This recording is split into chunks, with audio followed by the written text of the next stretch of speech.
찾으신 줄 알고 신약성경 319면에 나와 있습니다. 찾으신 줄 알고 제가 먼저 읽습니다. 너희 안에 이 마음을 품으라.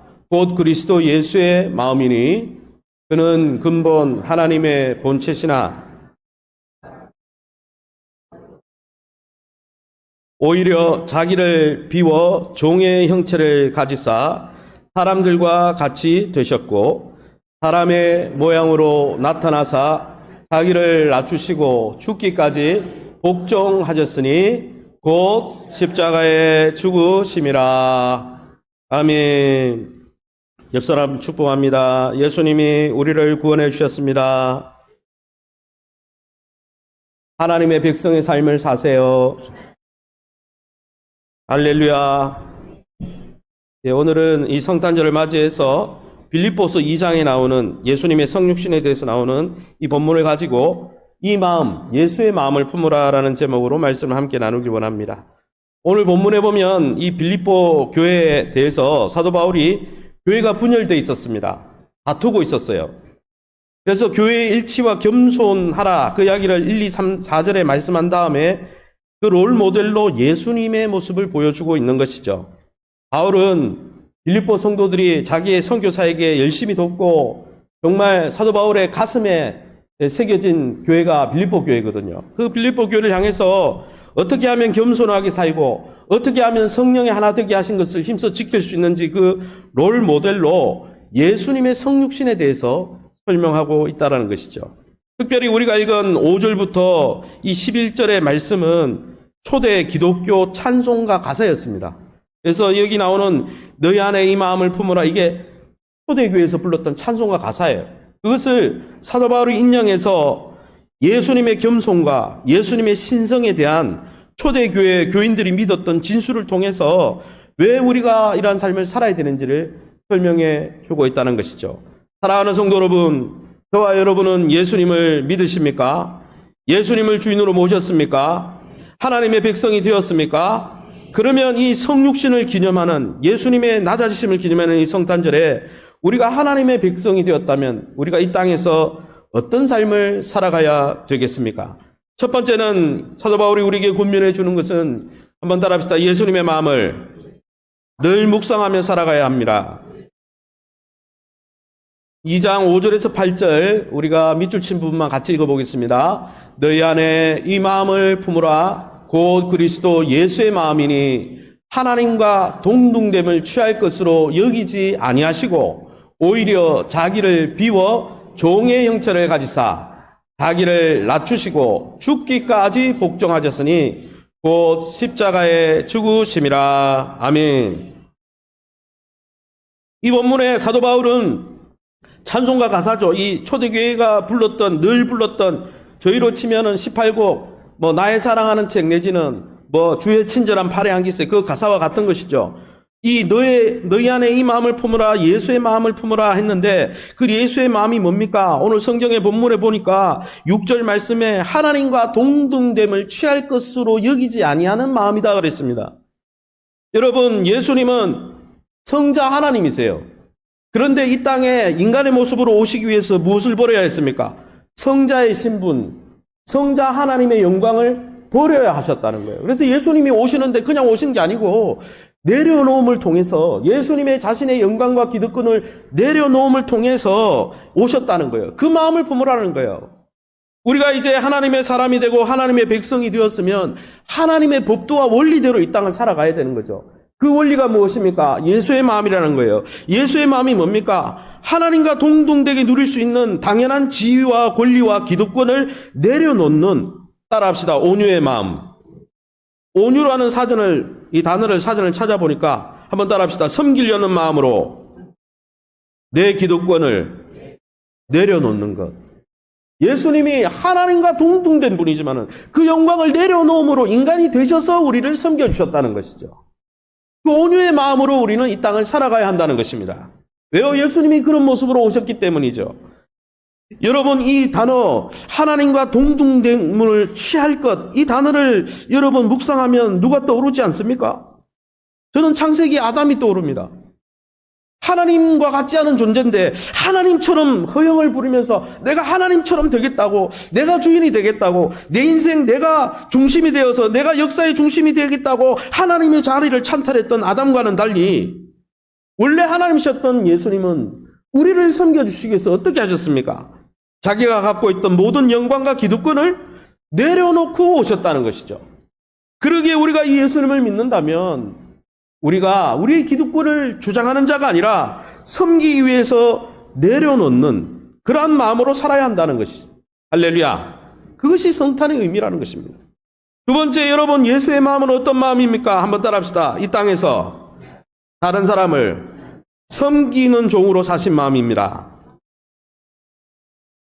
예, 기득권을 내려놓을 뿐 아니라 내려놓고 어떻게 하셨습니까? 8절 말씀이죠. 8절을 다시 한번 읽어보겠습니다. 사람의 모양으로 나타나사 자기를 낮추시고 죽기까지 복종하셨으니 곧 십자가에 죽으심이라. 아멘.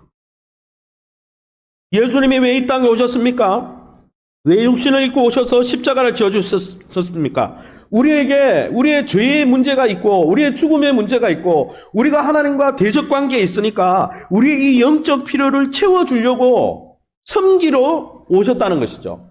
그 섬김을 위해서 어디까지요? 십자가까지 섬겨주셨다는 것입니다. 우리 대신 죽는 자리에까지 나가서 자신의 생명과 안전의 모든 권리조차 내어놓고 우리를 섬겨주셨다는 것입니다. 할렐루야.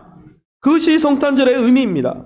여러분, 만물의 주인 되신 창조주 성자 하나님께서 우리의 작은 피조물, 또 하나님 앞에 대적자로 죄덩어리로 우리가 주인이 되고자 하나님처럼 하나님의 자리를 찬탈했던 우리를 섬겨주려고 우리의 그 영적인 결핍과 필요를 채워주기 위해서 사람의 모양으로 오셔서 섬기시면서 살아셨다는 것이죠.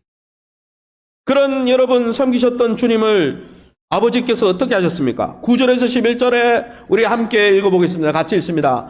이러므로 하나님이 그를 지극히 높여 모든 이름 위에 뛰어난 이름을 주사 모든 무릎을 예수의 이름에 꿇게 하시고 모든 입으로 예수 그리스도를 주라 하시나요. 아멘. 여러분, 이름으로라고 되어 있잖아요. 어떻게 했으므로? 예수님이 자신의 기득권과 영광을 내려놓고 아버지의 뜻에 따라 자기를 비우시고 사람의 모양으로 오셔서 우리를 섬기기 위해서 십자가 지심으로 그렇게 온유하게 자기의 기득권을 내려놓고 우리를 섬겨주시니까, 그러므로 아버지께서 어떻게 하셨다는 거예요? 온 우주 만물들이 다 예수 앞에 무릎 꿇도록, 예수를 주라고 시인하도록 하나님이 높여주셨다는 거예요. 여러분, 온유한 자가 복이 있나니 무엇을 복을 받습니까? 땅을 기부로 받는다 그랬어요. 그 땅이란 말은 기득권이라는 뜻입니다. 본문에. 여러분, 예수님이 하늘의 영광을 버리시고 그 기득권을 버리시고 우리를 위해서 낮아지셔서 인간이 되시고 십자가 지기까지 섬겨주시니까 하늘의 영광을 다시 복권시켜 주셨다는 거예요. 온유하게 섬기시니까 온유한 자의 복, 결국 땅을, 그 영광을 되찾아 주시더라는 거예요. 할렐루야. 이것이 여러분 초대교회 찬송가였어요. 그것이 성탄의 의미입니다. 사랑하는 성도 여러분, 우리는 이 성삼위 하나님의 친밀한 섬김과 희생과 깊은 관계 속으로 믿는 우리가 초대받은 것입니다. 죽기까지 자기를 낮추신 예수님, 그 예수님을 높여주신 성부 하나님을 묵상하며 찬양하시기 바랍니다. 그 예수님이 겸손과 순종의 삶을 사신 것을 묵상하고 주목하시기 바랍니다. 아직도 우리가 이 땅을 살아가면서 문득문득 내 기득권을 위해서만 살아야지, 내 권리만 챙기면서 살아야지, 그러한 마음이 고개를 쳐들고 있습니까? 내가 세상의 중심이 돼야지, 아담처럼 내가 하나님이 돼야지, 자기 중심적인 삶을 아직도 지향하고 있습니까? 그것은 세상의 방식이고 하나님 나라 백성은 그렇게 사는 게 아니라는 것이죠. 사랑하는 성도 여러분, 자기의 기득권을 위해서 자기의 영광만을 살아가는 자기 중심적인 삶에는 아무 소망도 생명도 부활도 사랑도 없는 것입니다. 그러기에 저와 여러분이 성탄절에 우리를 찾아오신 예수님이 걸어가신 낮은 길, 그 예수의 마음을 품고 영광과 생명의 길을 묵상하며 그 길을 쫓아가시기를 예수 이름으로 축원합니다. 두 번째는 성탄절에 우리가 가져야 될 것은, 한번 따라합시다. 예수 그리스도의 마음을 본삼아 사십시오. 첫 번째는 우리가 예수님이 어떤 마음으로 이 땅에 오셨는가를 항상 기억하며 살아야 되고, 두 번째는 예수님처럼 본을 삼아 우리가 삶을 닮아가야 한다는 것입니다. 한번 따라합니다. 삶으로 닮아가야 합니다. 여러분, 예수님 자체가 복음입니다. 예수님은 우리를 구원하는 구원자로 오셨을 뿐 아니라 구원받은 백성이 어떻게 살아야 되는지 롤모델이 되기 위해서 우리에게 보여주신 것입니다. 할렐루야. 그래서 여러분, 사도 바울이 이 빌립보 교회에 예수님의 성육신을 왜 소개합니까? 예수님만 그래 살면 되지, 목사님 예수님만 십자가 지면 되지, 그게 아니죠. 예수님의 삶이 우리를 구원하기 위한 구원자로서 삶일 뿐 아니라 구원받은 백성이 어떻게 살아야 되는지 롤모델을 보여주신 거예요. 그래서 우리가 예수님 그렇게 섬겨주셨구나, 나는 안 섬겨야지, 나는 나만을 위해서, 그게 아니에요. 하나님의 나라는 섬김의 왕으로 오신 예수님을 뒤쫓아서 섬기면서 누리는 안식과 자유라는 것입니다. 할렐루야. 세상이 왜 각박합니까? 세상에 왜 평화가 없고 자유가 없습니까? 다 움켜쥐려고 하기 때문에. 다 자기만을 위해서 다른 사람을 희생시키려고 하니까. 평화도 없고 사랑도 없고 소망도 없는 것이죠. 하나님의 나라는 그런 나라가 아니라는 것입니다. 여러분, 이 땅에 아기 예수로 오신 예수님의 낮아지심, 하나님의 영광을 비우심, 낮아지심과 비우심, 십자가의 순종이 바로 우리가 믿는, 우리가 하나님과 사람 앞에 살아가야 될 새로운 라이프 스타일, 새로운 존재 방식이요, 삶의 방식이라는 거예요. 예수님은 우리가 구원받을 때, 예수님은 그렇게 살았지, 끄떡끄떡 하면서, 예수님은 그렇게 하세요, 나는 내 방식대로 살 거예요. 그게 아니라는 거예요.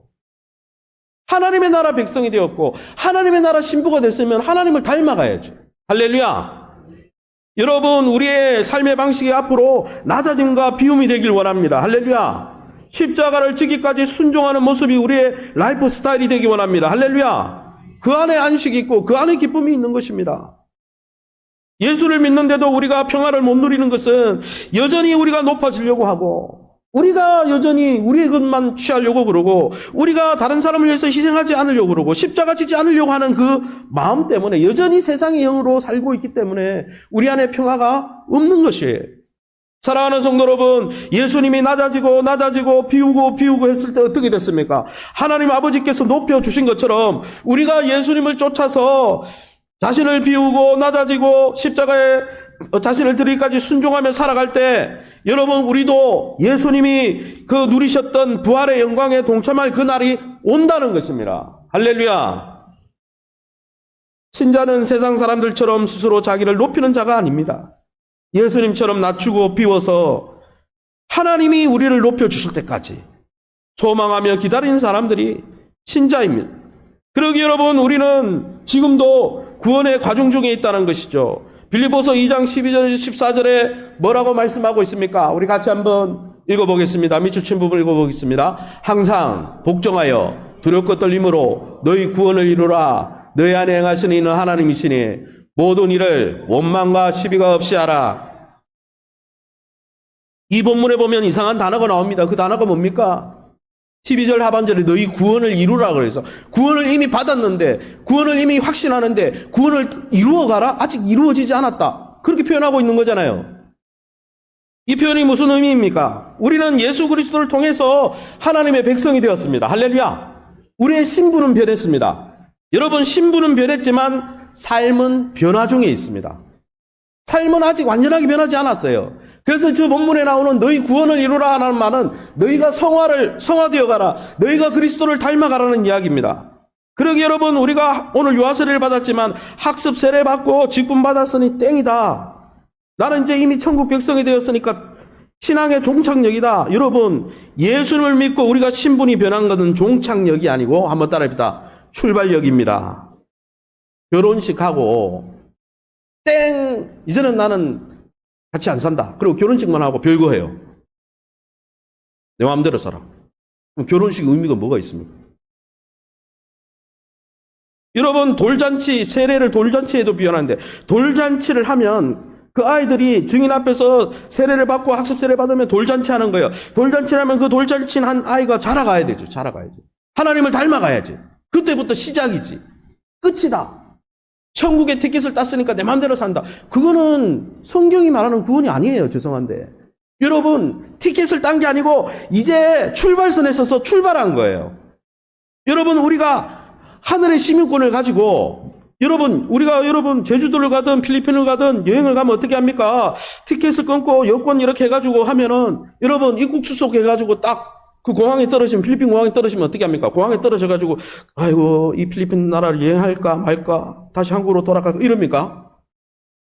입국 수속 딱 되면은 입국 수속이 딱 되면은 그 나라를 여행하면서 경험해야죠. 우리가 예수 그리스도 피로 우리의 신분이 변했습니다. 하나님의 나라 입국 수속이 된 거예요. 할렐루야. 이제는 하나님의 나라를 여행해야 되는 거예요. 하나님 나라 유튜버가 돼서 여행하면서 하나님 나라를 이 땅에서 누리고 즐기고 그 하나님의 나라 원리대로 살면서 하나님이 주시는 돌보심과 여러분 인도를 받는 거예요. 그 방법이 뭡니까? 예수의 마음으로 살아가는 것이라. 할렐루야. 사랑하는 성도 여러분, 그러기에 우리는 아직 변화 중입니다. 우리는 구원을 이루어 가야 됩니다. 우리는 신분은 변했지만 하나님의 백성이 되었지만 아직도 변하지 않은 우리의 꼬질꼬질하는 인격과 변화되지 않는 우리의 내면의 무식 속에 있는 자아가 아직도 역동적으로 움직이고 있잖아요. 변화되어야 되는 거예요. 계속 창조받고 계속 구원을 이루고 가야 되는 거예요. 그러기에 여러분 우리가 나이가 들수록 나는 목사님 내가 이렇게 했고 오래오래 신앙생활 했으니까 난 다 이뤘습니다. 그렇게 자만하지 마시기 바랍니다. 계속 자라가야 되는 거예요. 주님 앞에 서는 날까지 계속 자라가야 되는 거예요. 사도 바울은 뭐라고 했습니까? 빌립보서 3장 12절에 14절에 이렇게 말씀하고 있습니다. 같이 읽습니다. 내가 이미 얻었다 함도 아니요 온전히 이루어 아니라 오직 내가 그리스도 예수께 잡힌 바 된 그것을 잡으려고 달려가더라. 오직 한 일, 즉 뒤에 있는 것은 잊어버리고 앞에 있는 것을 잡으려고 표대를 향하여 그리스도 예수 안에서 하나님이 위에서 부르신 부름의 상을 위하여 달려가노라. 아멘. 지금 사도 바울이 뭘 이야기합니까? 사도 바울이 이제 노년이에요. 이제 곧 있으면 죽을 수도 있는 거예요. 옥에 갇혀 있는 거예요. 그런데 뭐라고 합니까? 아직 이루어지지 않았다고 이야기하는 거예요. 내가 은퇴 나이가 됐으니까, 내가 나이가 많이 들고 오래 헌신했으니까 나는 이제 끝이야. 나는 더 이상 할 게 없어. 아니요. 그렇게 말한 게 아니에요. 그건 건강한 신앙이 아니에요. 성경에 뭐라고 되어 있습니까? 사도 바울이 13절에 내가 한 일, 내가 했던 일은 다 뒤에 내가 지나간 내 과거의 열정과 헌신은 다 잊어버리고 앞에 있는 주님의 표대를 향해 주님의 부름을 향해 달려간다 그랬어요. 나는 더 많은 하나님의 나라를 경험하고 나는 더 많은 하나님과 동행 속에서 하나님의 이 기쁨을 경험하고 계속 달려가길 원한다. 할렐루야. 천국이 가까우고 예수님 만날 날이 가까우면 천국이 더 소망이 되고 하나님을 더 뜨겁게 만나고 싶어하고 막 더 뜨거워지지. 점점점 식는 거는 그거는요. 성경이 말하는 영성이 아니에요. 사랑하는 성도 여러분, 저와 여러분은 어떻게 주님을 닮아가고 있습니까? 너희 구원을 이루고 정말 너희 안에 행하시는 하나님, 빌립보서 2장 12절 14절에 뭐라고 되어 있습니까? 12절 14절에 항상 두렵고 떨림으로 너희 구원을 이루라. 너희 안에 행하시는 이는 하나님이신데 하나님이 너희가 천국문에 이를 때까지 계속 역사하고 계신데 모든 일을 원망과 시비같이 불평하지 말고 원망하지 말고 마음을 같이 해가지고 영적으로 자라가는 일에 힘쓰라. 그러기 위해서 뭐 하라는 거예요? 예수의 마음을 품고 성장해 가라는 것이죠. 할렐루야. 제가 롤모델 2명만 소개하고 말씀을 정리할까 합니다. 오늘 본문의 사도 바울은 예수의 마음으로 살아갔던 인물 2사람을 소개하고 있습니다. 그 사람이 누구입니까? 오늘 성경의 빌립보서 2장 그 찬송시가 끝나고 나서 뒤에 보면 이 19절부터 2명의 인물을 소개하고 있습니다. 19절입니다. 우리 같이 한번 빌립보서 2장 19절을 우리 한 목소리로 읽어보겠습니다. 내가 디모데를 속히 너희에게 보내기를 주 안에서 바람은 안위를 받으려 함이니 뜻을 같이하여 너희 사정을 진실히 생각할 자가 이밖에 내게 없음이라. 다 자기 일을 구하고 그리스도 예수의 일을 구하지 아니하되 자식이 아버지에게 함과 같이 나와 함께 복음을 위하여 수고하였느니라. 사도 바울이 2명을 소개하고 있어요. 예수의 마음을 품고 낮아져서 섬겼던 2사람. 첫 번째는 디모데예요. 디모데는 어떻게 섬겼습니까? 20절에 보면 사도 바울과 마음을 같이 했어요. 여러분, 아버지가 십자가 져라, 이 땅에 가야 된다. 그러니까 아들 예수님이 예 그럴게요. 자기를 비운 것처럼 디모데도 사도 바울이 권면하는 것 따라서 항상 사도 바울의 마음의 뜻을 같이 하고 교회를 같은 마음으로 생각하고 그래서 항상 디모데를 생각하면 19절에 사도 바울이 위로를 받았다는 거예요. 사도 바울에게 위로가 되는 디모데는 예수의 마음으로 산 사람이에요. 왜요? 마음을 같이 하고 뜻을 같이 하고 21절에 다 세상 사람들이 다른 사역자들이 다 자기 일만 구하고 자기의 가정의 유익만을 구하고 그렇게 살 때 이 디모데는 어떻게 했습니까? 다른 사람들은 예수의 일, 교회를 위한 하나님의 나라를 일을 구하지 않고 자기만을 위해 살아가는 그런 시대 가운데, 시대 정황 가운데 어떻게 했어요? 자기의 일만을 구하지 않고 하나님의 나라를 위해서 자기의 기득권을 포기하고 내려놓고 섬겼다는 거예요. 예수님처럼. 그걸 어떻게 섬겼다는 거예요? 22절에. 사도 바울에게 아버지한테 하듯이. 사도 바울이 무슨 아버지예요? 물론 영적 아버지지. 아버지에게 하는 것처럼 수고하고 애썼다는 거예요. 그게 어떤 마음이라는 거예요? 예수의 마음이라는 거예요. 아유, 나도 사역자인데. 아유, 나도 뭐 이렇게 오래 신앙생활 했는데. 아유, 나는 내 것만 하면 챙기면 되지. 그렇게 생각하지 않고 끝없이 사도 바울을 따라다니면서 많은 연단과 많은 그 시험 속에서 바울과 동역하면서 예수님을 닮아갔다는 거예요. 목회자인 바울의 심정을 헤아리면서 저 목회자의 마음을 알고 목회자의 마음으로 성도들을 돌봤다는 거예요. 그렇게 하려면 내려놔야 되는 거예요. 예수의 마음이 있어야 되는 거예요. 내 것 챙기면 뜻을 같이 할 수 없는 거예요. 내 일만 챙기겠다. 그러면은 하나님 나라를 경험할 수가 없는 거예요. 왜? 나를 비울 수가 없으니까. 계속 예수 믿고 나서도 내가 이 세상을 세상 나라 법칙대로 살겠다. 그러면 불행이 임하는 거예요. 평안이 없는 거예요. 거기는. 그뿐 아니라 여러분 사도 바울이 누구를 또 청구하고 있습니까? 에바브로디도를 예수의 마음으로 사는 에바브로디도를 청구하고 있습니다. 빌립보서 2장 25절 26절 읽고 제가 말씀 정리하겠습니다. 같이 읽습니다. 그러나 에바브로디도를 그는 나의 형제요 함께 수고하고 함께 군사된 자요 너희 사자로 내 쓸 것을 돕는 자라 자기가 병든 것을 너희가 들은 줄 알고 심히 근심한지라. 이 사람은 디모데보다 한 수를 더 뜨는 거예요. 교회를 섬기다가 자기 목숨이 위태한 거예요. 지금 성경에 보세요. 자기가 병들었어요. 왜요? 사도 바울이 멀리 사역을 했잖아요. 빌립보 교회와 로마 교회는 멀리 떨어져 있었어요. 그런데 멀리 떨어져서 사도 바울이 사역비가 없으니까 빌립보 교회에서 돈을 보내주면 그것을 산 넘고 물 건너가지고 지금은 뭐 고속버스라도 있지만 없어요. 터키 지역이잖아요. 지금 말 타고 또 강을 건너가지고 그렇게 왔다 갔다 하면서 교회와 사역자를 다리 역할을 하면서 섬기면서 그런 사람이 예수의 마음을 품지 않겠어요? 기득권 어떻게 생각해요? 자기 가정을 어떻게 다 돌아봐요? 어떻게 자기 하고 싶은 대로 다 해요? 자기를 비우고 예수님처럼 다른 사람을 섬기기 위해서 목숨, 예수님은 십자가 지셨지만 이 에바브로디도는 병이 걸릴 정도로 자기의 생명을 소진해서 교회를 섬겼다는 거예요. 이 사람이 예수의 마음을 품은 자라는 거예요. 사랑하는 성도 여러분, 저와 여러분은 어떤 모습으로 예수님의 마음을 품고 본삼고 있습니까?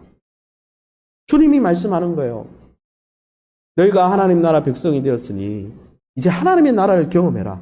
내 마음을 품는 게 하나님의 나라를 경험하는 거다. 그렇게 세상 사람들처럼 아득아득 내 기득권을 위해서 다른 사람을 짓밟고 누르는 게 아니라 거기는 평화가 없어. 그들은 생명이 없어. 거기는 사랑이 없어. 거기는 소망이 없어. 나처럼 기득권을 내려놓고 내 일만 돌아보지 말고 다른 사람 일을 돌아보고 디모데처럼 에바브로디도처럼 헌신하며 사는 게 예수의 마음이고 그게 하나님의 나라를 경험하는 첩경이야. 그것이 성탄의 의미야. 말씀해 주는 것입니다. 이제 마지막 말씀 한번 읽고 마치겠습니다. 우리 같이 읽어보겠습니다. 읽습니다. 빌립보서 2장 2절에서 5절 시작. 마음을 같이하여 같은 사랑을 가지고 뜻을 합하며 한 마음을 품어 오직 겸손한 마음으로 각각 자기보다 남을 낫게 여기고 또한 각각 다른 사람들의 일을 돌보아 이 마음을 품으라. 곧 그리스도 예수의 마음인 예수님을 주인으로 모셨습니까? 예수님의 종으로 예수님을 닮아가고 있습니까? 예수님을 주인으로 인정하고 닮아가는 게 하나님께 영광입니다. 아직도 내가 하나님의 백성이 되었음에도 불구하고 하나님 나라를 경험하지 못하고 예전에 애굽에서 누렸던 것을 떠올리면서 하나님의 나라 입국 수속이 이미 거쳐졌는데 그 나라에 들어가서 경험하지 못하고 여전히 세상 나라를 떠나온 것을 후회하면서 내가 여전히 주인 돼서 살아가고 있지는 않습니까? 그렇게 살면 소망이 없고 그런 삶에는 평화가 없는 것입니다. 저와 여러분이 예수님처럼 섬김과 희생의 삶으로 주님의 나라를 경험하고 주님처럼 섬기고 우리의 기득권을 내놓고 수고하면서 그 반복되는 그 순종이 나이테처럼 쌓여서 건강한 신앙을 만들어가며 마지막 날 내가 내 나라를 너에게 경험하게 해주길 원했는데 내 마음을 품고 잘 달려왔구나. 내 나라를 잘 경험했구나. 칭찬받는 저와 여러분 다 될 수 있기를 예수님 이름으로 축원합니다. 제가 한번 기도하겠습니다. 하나님 감사합니다. 우리 정말 보잘것없는 우리 하나님의 평생 원수, 영원한 원수로 행했던 우리를 섬겨주시고 용납해 주시려고 하나님의 영광을 버리시고 인간이 되시고 우리에게 대신 죽어줄 분이 필요하기에 십자가까지 져주시며 우리의 필요를 온유함 가운데 섬겨주셔서 감사합니다. 그 사랑의 날을 기념하는 이 성탄절에 우리도 이제 하나님의 나라의 백성이 되었고 입국수속이 끝났으니 이제는 하나님의 나라 백성답게 살아가게 도와주시옵소서. 예수 그리스도의 마음을 품고 살아가게 도와주시고 예수 그리스도를 본삼아 내 기득권을 위해서 달려가는 세상 사람들의 어리석은 삶이 아니라 주님을 위해 죽어가는 성도들을 위해 교회의 필요를 위해 내 기득권을 내놓고 헌신하며 에바브로 디도처럼 디모데처럼 사도 바울처럼 섬기다가 마지막 때의 영광의 멸류관으로 하나님께 영광 돌리는 아름다운 성도들 또 복된 성도들 다 될 수 있도록 축복의